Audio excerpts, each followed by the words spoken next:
You know, Prashna, Kit Kat is so good. No, bro, dairy milk is far better than Kit Kat. It is rich with cocoa and has an amazing texture. You need to change your opinion on Kit Kat. Well, Kit Kat has a wafer inside and a coated layer of chocolate. Well, Which makes it amazing. I've got so many varieties in dairy milk. Even if got Kit Kat, oh come on. Kit Kat is way better. No. Dairy milk is way better. Kit We Kat support dairy milk, right? No. Wait, Kit Kat is fun. I like Kit Kat. We both support Kit Kat. We like Kit Kat. Yeah. Dairy milk. You like just hold on. Okay, majority wins. Just hold on. Let's unpack. Okay. Everybody's happy in my super party. Delicious. Crispy fingers. From Nestle. A few moments later. Okay, let's start with the PESTLE analysis. Politically speaking, except for the revenue generated in its headquarters, Cadbury has 25% of revenue from the other countries of the world, which means that till date it has been abiding by the rules, regulations and taxation system of other countries, which makes it politically adaptable to other countries' systems.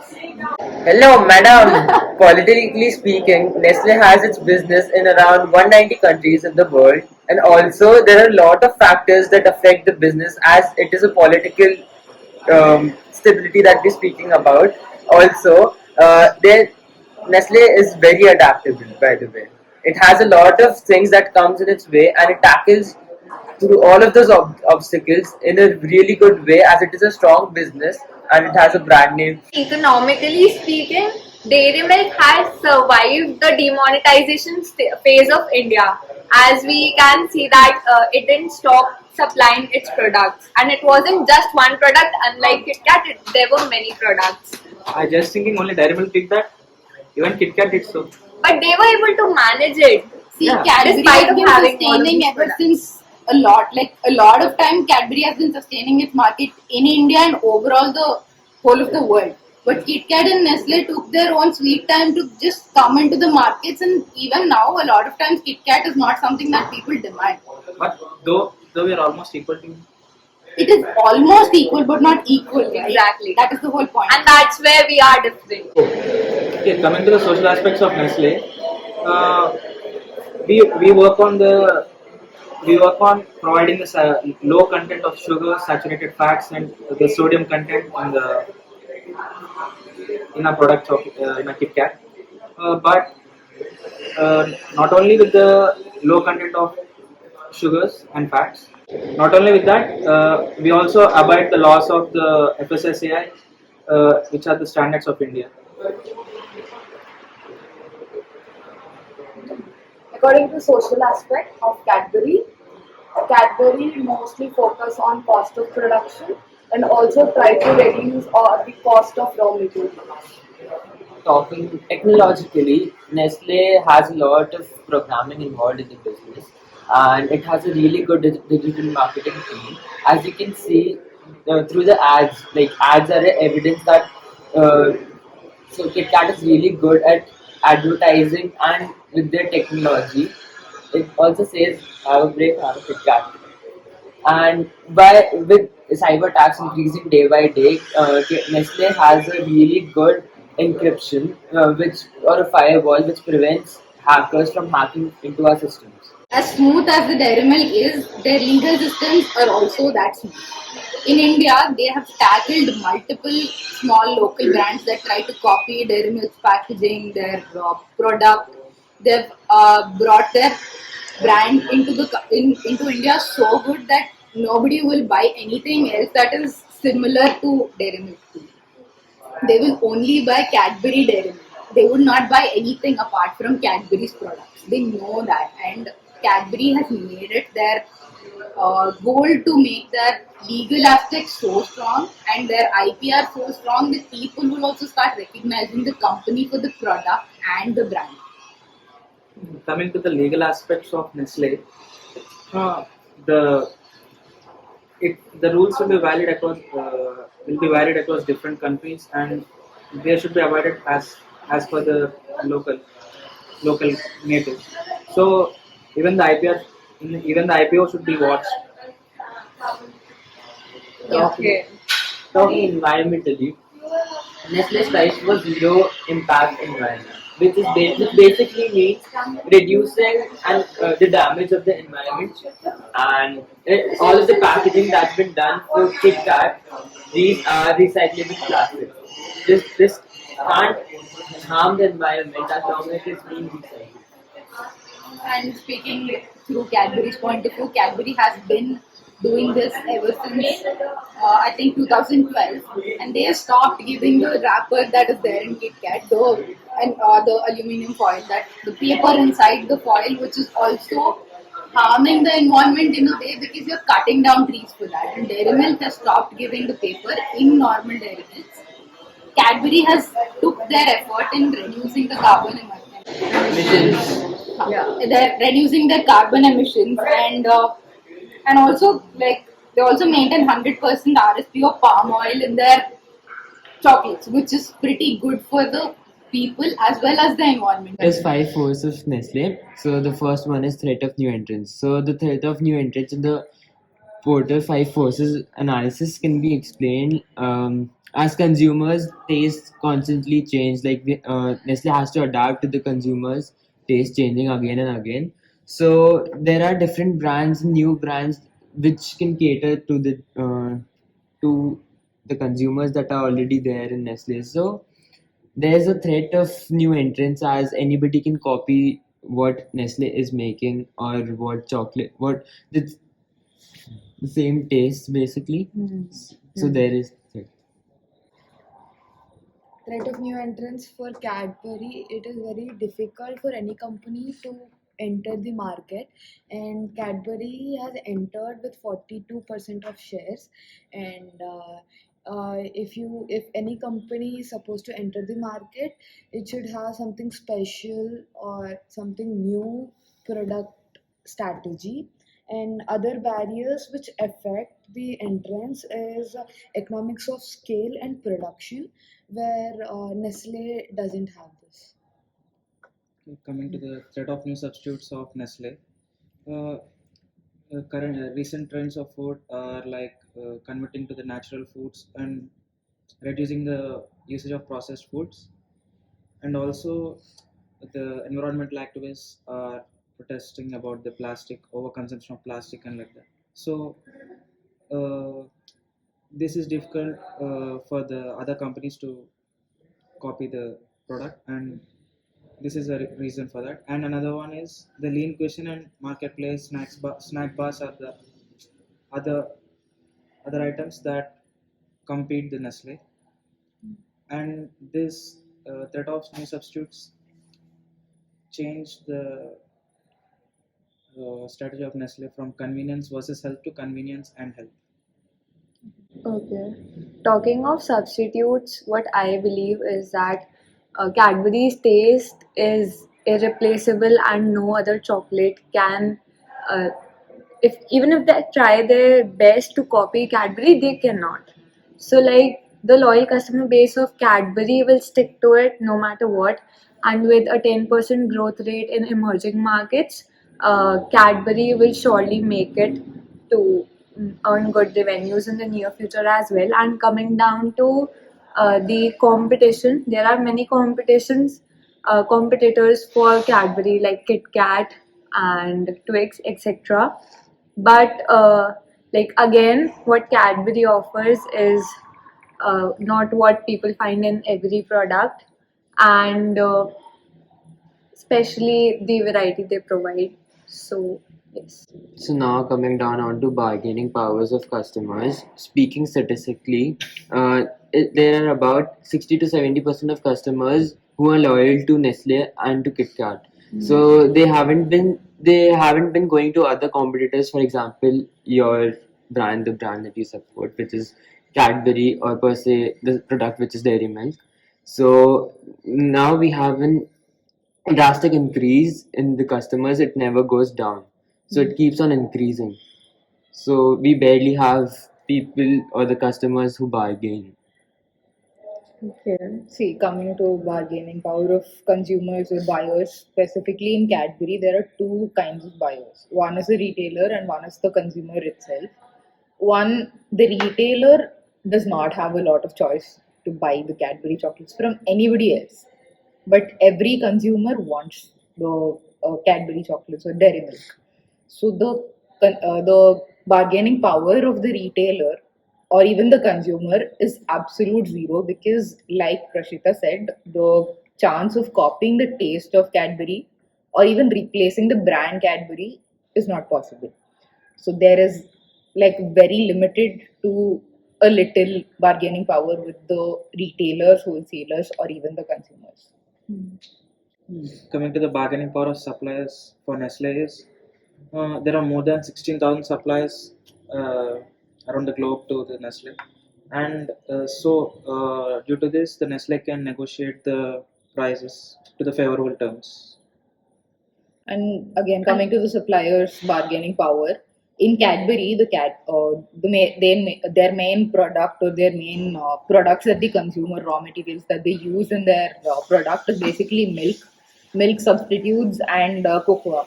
And they have collaborated with multiple dairies and multiple cocoa producers to get all of these. So the suppliers' bargaining power is pretty limited. Since the company is pretty huge, whatever price they quote, they will obviously sell it to them because Cadbury wouldn't extort the supplier. So again, the supplier might have a chance of bargaining, but not that much.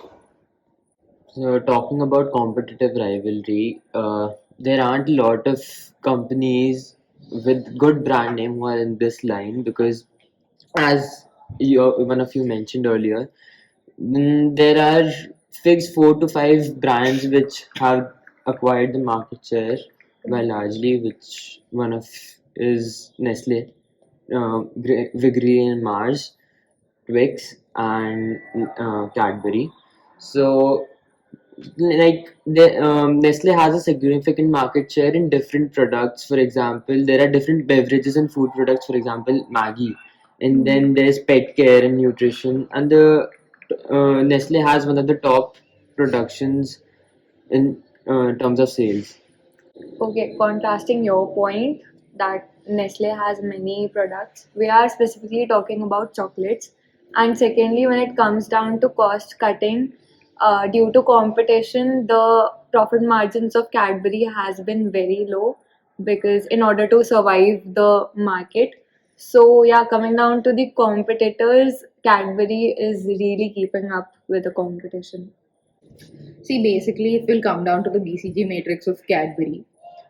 Firstly, I'll go with cash cows. And in cash cows, the cash cows are beneficial for an organization as they provide the firm with a continuous stream of sales and revenue. And in Cadbury, the main segment which gives them a lot of revenue and sales is dairy milk. And the multiple segments in dairy milk itself, like dairy milk or dairy milk, different flavors of them or silk or all of these are the main cash cows for Cadbury as such. Talking in terms of Nestle, so basically, cash cows are products that have high market share in a market or in that particular product line. So, talking about Nestle, Nestle has one of its leading products, which is Maggi, as we all know, and it has acquired around 80 to 85% market share in noodles, in the sector of noodles. And also coming down to chocolates, KitKat also has it in terms of ranks. It is in the top three leading chocolates. So these products don't really require high investment because it's really hard for us to go into loss. So the star product can develop to such an extent that the company get higher profits and become like cash cow for an organization by gaining higher market shares and industry. And Cadbury has been able to generate a great deal in financial income from its chocolate unit. Coming into the star segment of Nestle, uh, we all have the Nescafe coffee, right? It's available in different sizes and different packages.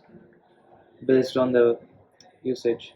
So this contributes to the high market share and high growth industry. This so that it comes in the star category, and the Nestle water, which is less known in India, but it is a popular thing abroad.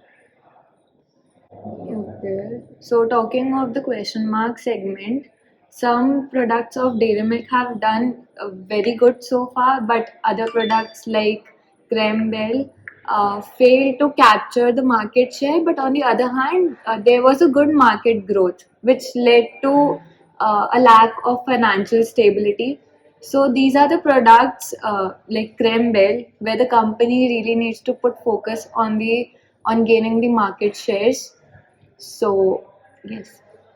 So now coming down to Nestle's question mark. So question marks are basically products that usually require high amount of investment for that product to keep up with the market trends.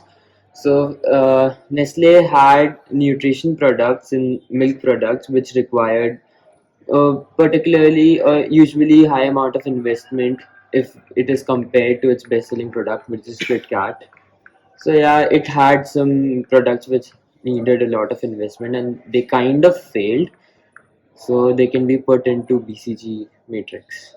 Okay, then coming down to the dogs of Cadbury, like you said, dogs is like one of the products manufactured by Cadbury company's bubblegum.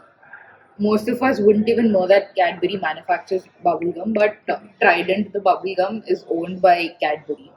Though they tried to get into this segment, it was not that of a good investment for them because it indeed required a lot of investment, but the sales grew a lot. But the market share of bubblegum is pretty small, so they couldn't grow a lot. So in dogs, Trident is their biggest dog. You know this Nestle's Milo? It is a milk powder from Nestle's company, which also fall under the dog category because it's expected to grow, but it's not growing as expected.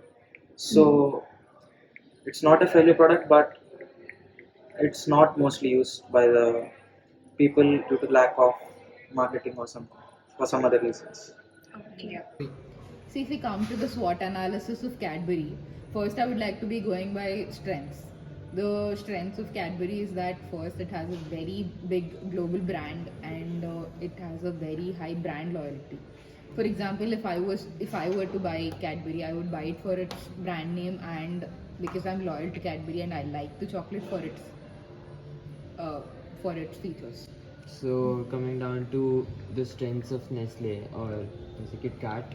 So Kit Kat has a unique offering as Kit Kat is one of a kind offering because it is a chocolate which is covered which it is a wafer chocolate which is covered by it has a chocolate coating in it. So it's one of a kind. There's no other product which is as good as Kit Kat is.